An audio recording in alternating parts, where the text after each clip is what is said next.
Ubuzima bw'imyororokere mu rubyiruko ni ingingo ikomeye kandi ihangayikishije haba mu Rwanda no ku ruhando mpuzamahanga. Kimwe mu bibyerekana ni inda zitifuzwa mu rubyiruko.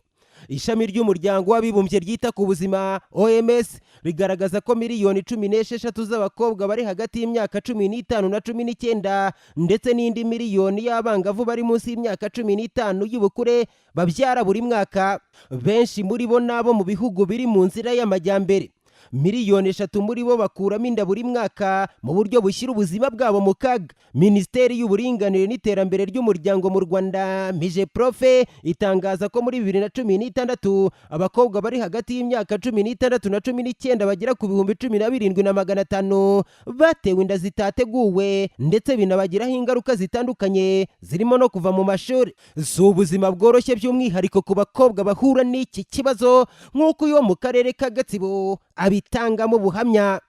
Bamwe bakajya bambwira ati tuvire mu rugo, barangije ngira aho ngaho noneho naruvamo nyine njya ku muryango w'iwacu ngezeho naho bankurayo barambwira ati rwose ati ntago twakwemerera utwite ati tahire.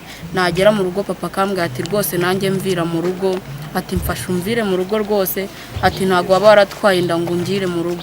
Itsinda ry'urubyiruko rw'abasore n'inkumi 6 baminuza mu buvuzi n'ubuhanga muri mudasobwa bakozwe ku mutima n'iki kibazo, batekereza ku muti ukubiye mu rubuga na application ya telefone bahaye izina rya Tantine nk'uko bisobanurwa na Uhirwa Sylvie, umwe mu bashinze Tantine.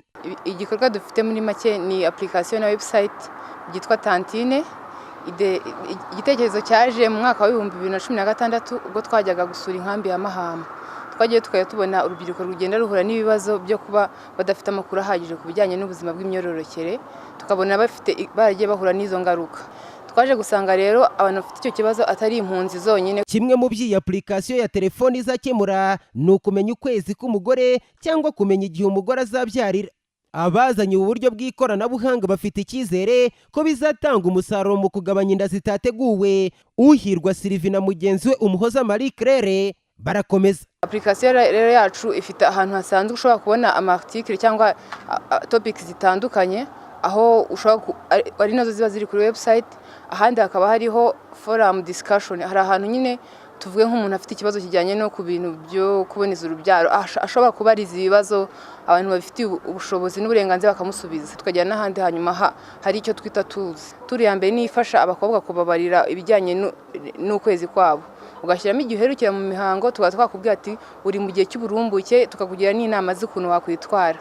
Bizagabanya abantu kujya mu myitwarire nyine batazi ingaruka zabyo. Ikindi kandi bizagabanya nyine ingaruka nyinshi tubona, tuvuge nko gutwara inda zitateganyijwe. Ko kera mu muco w'u Rwanda hajyaga amasenge bakabwira abantu ku buzima bw'imyororokere cyangwa se abana b'abakobwa.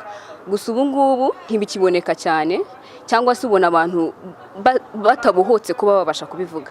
Ni muri urwo rwego rero twavuze ngo reka dushyireho iyi application yitwa Tantine igivuga ku buzima bw'imyororokere, bityo urubyiruko rubashe kuyaccessinga, kandi ndetse yakozwe natwe b'urubyiruko ko twabonaga ari ikibazo cy'imbogamizi kudasobanukirwa iby'imyororokere umuntu ari gukura. Ni igikorwa ikigo cy'igihugu cy'ubuzima mu Rwanda gishima kandi cyitezeho kunganira izindi gahunda zigamije guteza imbere ubuzima bw'imyororokere mu rubyiruko.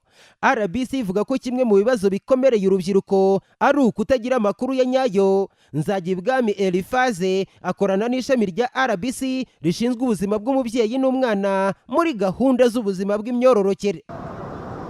Ubwo rero nkumva ko hakurikijwe politike y'igihugu ihwiturira inzego zose guha amakuru nyayo aba urubyiruko ruri hagati y'imyaka 10 na 24,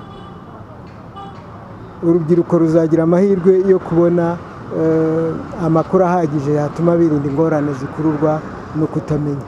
Nyuma y'icyumweru kimwe itangiye, abantu basaga 200 nibo bari bamaze gushyira application ya telefone muri telefone zabo zifite ikoranabuhanga rya Android. Birashoboka ko gushaka igisubizo binyuze mu ikoranabuhanga rya telefone byagera ireme. Ubu Abanyarwanda bakoresha telefone ngendanwa bararenga 72%, kandi Abanyarwanda babarirwa muri 70% n'urubyiruko. Peter Muyombano, Flash TV.